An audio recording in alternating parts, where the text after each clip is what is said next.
It's time for another round of the Chant Pod presented by Revolution Mortgage. I'm Sam Wiederhaft. We've got a lot to catch up on today. First, we're going to start off with Coastal football. The Teal train keeps on rolling. 4 straight wins, a 5-1 Sunbelt record, and the Chants have clinched a bowl game appearance for the 6th straight season. Today, we're talking with someone who's been on the front lines doing work in the trenches. It's offensive lineman Nick Del Grande. Nick has been so crucial to this offense in the way they've completely changed from the start of the season. Coastal has rushed for 200 or more yards in every single game of this 4-game winning streak, including 324 against Georgia State last weekend, and Nick has been right there helping make those gaps and pushing this team forward. Let's hear from him. Here's my conversation with Nick Del Grande.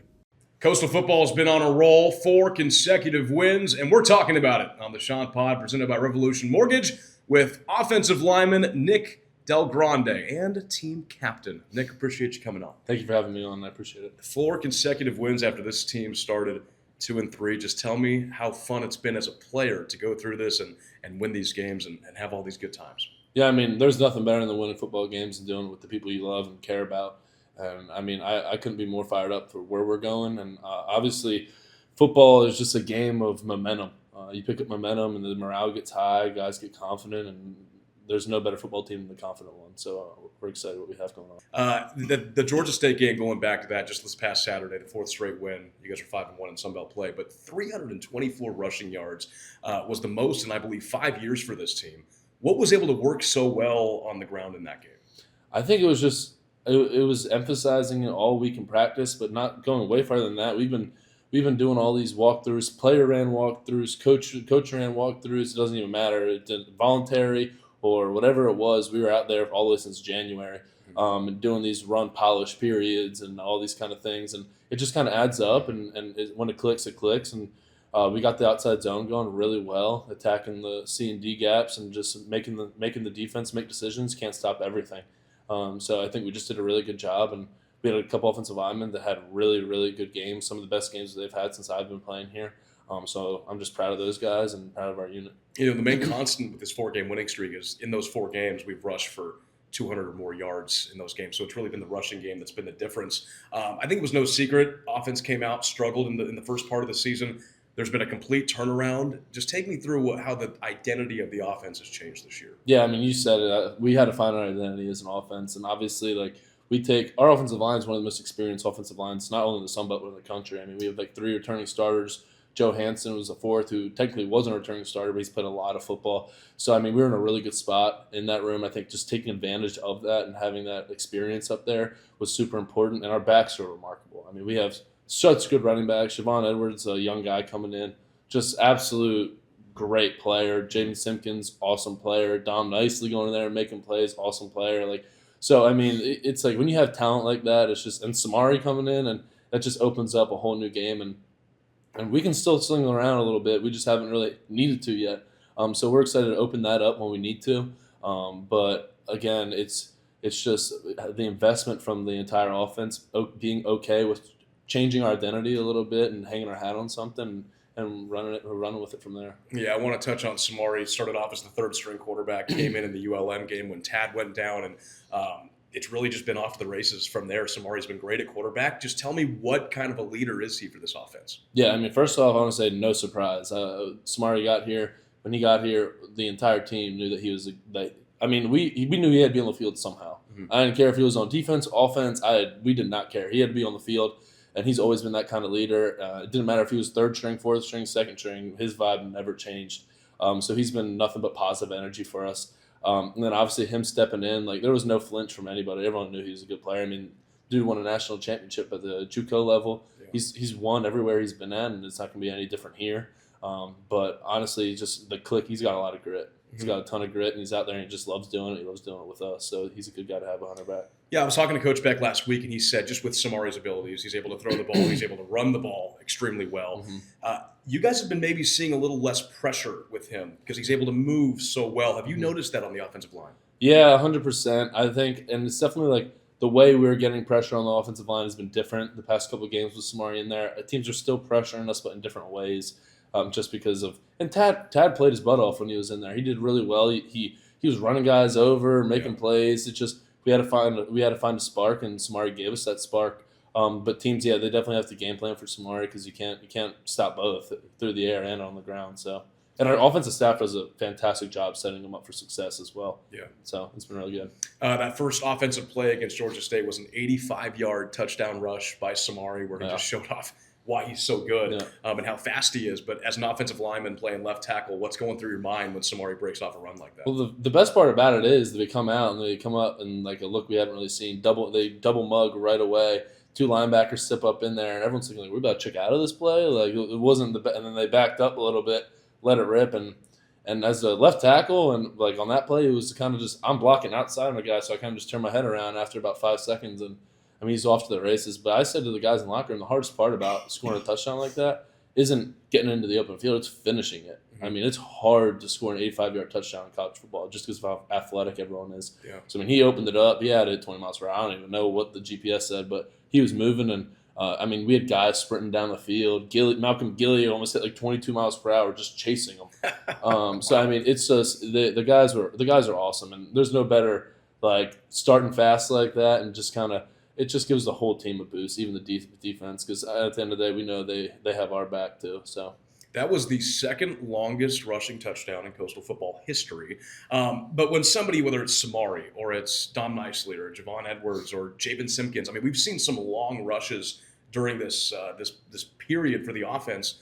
How great is that as an offensive lineman to be able to make a hole like that? They're able to use it and break it off for a long run. Yeah, it's awesome. I mean, especially because explosive plays come like that because you wear the other team out. Like, that's where it comes from, is because when people get worn out, they become undisciplined, and when they're undisciplined, gaps open up and people are fit incorrectly, and that's when big plays hit. And our offensive line hangs their hat on just straining and just every single play having the next play mentality. And we play with this good, even if we're not in tempo, like getting on the ball as fast as possible, we're still on the ball, feet are set, so the team has to get their feet set as well. So, I mean, we push the pedal, and it puts them in uncomfortable situations. It pushes the linebackers. They have to communicate with the defensive line. Mm-hmm. So people just get in the wrong fits when they get on their heels, and we just take advantage of it. And explosive plays are great. We love them. Yeah, we just touched on it a little bit with the running backs, but a few guys I didn't mention, Jalen John, Breon Townsend have also gotten in. I mean, the ball has been shared quite a bit in the running back room, and there's a lot of talent there. So what's it like to block for those guys? Yeah, there's not a single guy in that room I don't love to death. Like, they're awesome.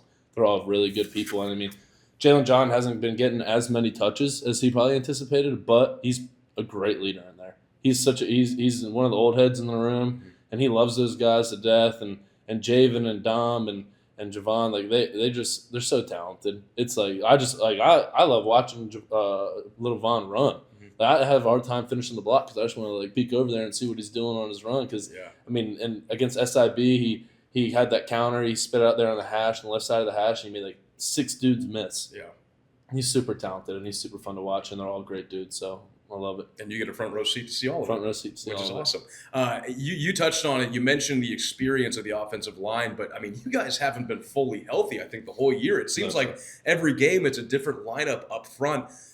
Just take me through how close you guys have worked together as a unit to be able to fill those gaps for the injuries. Yeah, I mean, it's real. College football it's very physical, and the way our offensive line plays is hard. We play tough, hard-nosed football. So guys do get banged up, and we practice hard. Guys will get banged up in practice. It happens, but that's the cost of practicing hard, and you do need to practice hard to win games in this league. So there is that cost, but at the end of the day, like, everyone's got everyone's back. And Zach Elam's been out for about 3 weeks now, but Thomas Johnson came in there. He was playing a little bit of guard, and then came in at center. We played center for the whole season last year. Like, we have so much depth and so many guys that are so capable. This is probably the best offensive line room I've ever been a part of like, even on the guys who aren't even traveling to the team hotel, like, can get into the football game and do good things. So, I mean, we have so much talent across the board in the run game, and obviously the wideouts do a great job, but the offensive line is deep, and we're happy with what we got. You just mentioned it, Thomas Johnson having to move over to center, which he did last year when Zach Elam was out. But as an offensive lineman, how tough is it to learn a different position?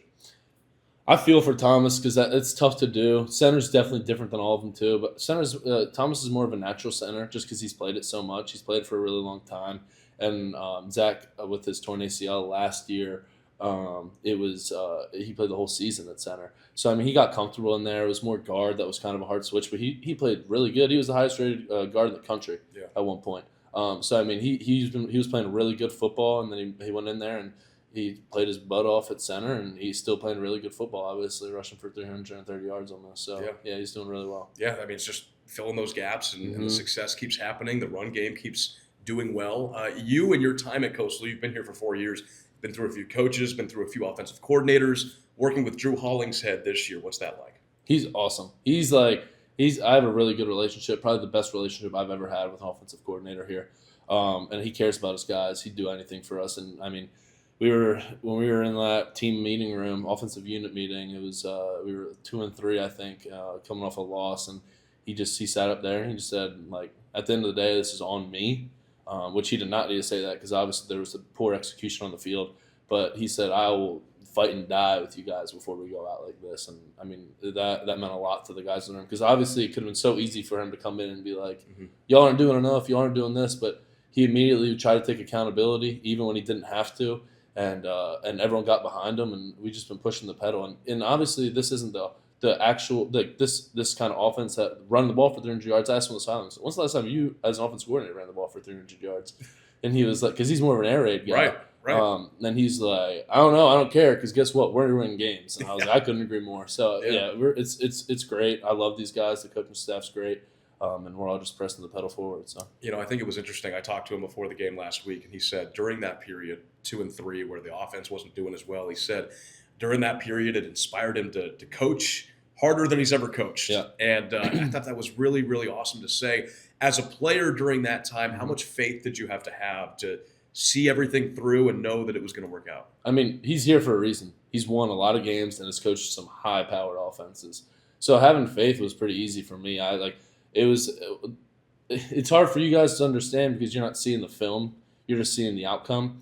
But there were so many plays left out there on the field. Like East Carolina, even Charleston Southern and Virginia, like we were just killing ourselves. Like we were leaving so much out there, and it just finally it clicked. And I mean, from the preparation wise, like guys there was a different type of buy-in, and we just decided as an entire, which isn't easy to do. A lot of teams can't do it, but we decided that we had to flip the switch and change our mindset, and it's been great. But yeah, Coach Drew is an absolute fantastic offense coordinator. I think he just got like offensive coordinator of the week for the conference or something like that. Mm-hmm. Yeah, he got some love, and he's nothing more than deserving of that. So he's awesome. He's a great guy. A 6-3 record, 5-1 in Sun Belt play, 4-game winning streak, second place right now in the Sun Belt East Division. We're talking with offensive lineman Nick Del Grande on the Chant Pod, presented by Revolution Mortgage. Nick, before this year, you were named a captain for this team. Just how much pride do you take in that responsibility? There's nothing better and no greater honor than your teammates giving you that leadership role. And I'm nothing but blessed to be in that position and for them to trust me the way they do. So just going out there every single day and giving them my all and just leading when I can lead and insert my leadership and my wisdom since I've been here for a little bit when I can. I'm going to do that and give everything I got for these guys. I've been at Coastal for 4 years, redshirted that first year, and I think started almost every game, if not every game, for the past 3 seasons. Yeah. And just how great has your Coastal experience been? It's been awesome. I mean, I can't thank this university enough for everything they've done for me. The staff. I committed to the Coach Chadwell staff here at Coastal Carolina with Coach Durkin as the offensive line coach, and nothing but love for those guys. But they packed it up, and went to Liberty. I kind of just was here and didn't really know what to think. I came off my redshirt year. I played 0 snaps. Never got into a college football game. Then Coach Wareheim came in, and all of a sudden spring came, and I was fighting for a starting job. And he gave me that opportunity. And I jumped 4 spots on the depth chart. Haven't looked back ever since. And he gave me that opportunity, and I'm nothing but grateful towards Coach Wareheim. So he's been awesome. And but ever since then, I mean, I think number like 34, 35, 36, something in there. I'm not trying to keep count, but yeah, it's awesome. It's a great experience here. I love it here. You're going after Trey Carter's record. I think I ain't close to that. Hey, I don't got enough years to catch up to that guy. Yeah, he's that might be an unbreakable record. I think he had like 60. Yeah. I mean, it was a lot. I think he had. I want to say he played 7 years or 6 years because I think he was a 2018 guy. Mm-hmm. But he might have been earlier than that. But he has some awesome stories. He's great to have on the staff too. I was just going to ask you. Yeah, he's a really good guy. He does.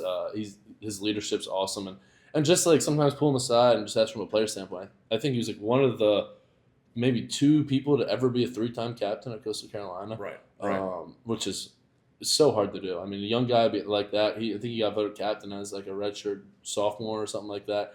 But just to pull him aside and be like, hey, like this is the situation. Like we're like kind of just tell me what you think. So like using him like that, but also just his knowledge of the game is awesome. And he's played at this level. He's played at the highest level. So it's really good to have him in the room football. You know, we were kind of talking before this interview, but you were saying when your football journey comes to an end, you can't wait to watch college football and kind of see that side of it.